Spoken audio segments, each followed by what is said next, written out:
Okay, the delta divergence signal. Now let's define it.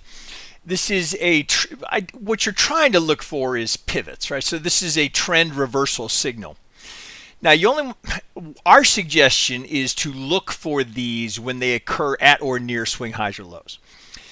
Now, so we look at an easy example here. The market's putting in a new low here, but we get positive divergence. So it's the new low followed by positive delta that creates the delta divergence. You can see it both represented below as well as just visually here.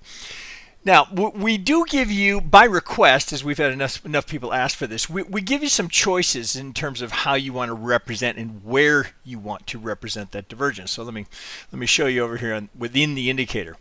So I'm just over here on the delta divergence section, and we're giving you a couple of choices. Now, where it would default to is that it would be a session new high or low. So you'd be looking at, so this little white line is session high. Here, let me move this off to the side if I can. This little white line is new highs of the day. So if it's on a session new high or low, I'd be getting a new high tick here, right? Having broken this new high for the day, and then I get negative delta. So that would qualify for both.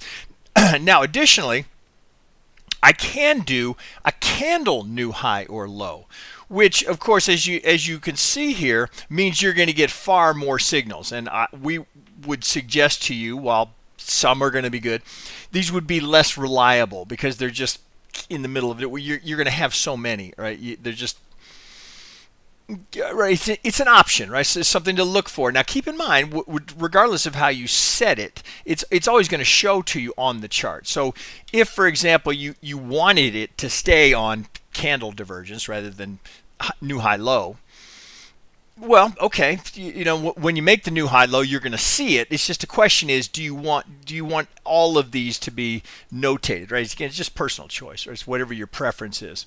So we give you that flexibility. Our suggestion for much back testing would be for an actionable event.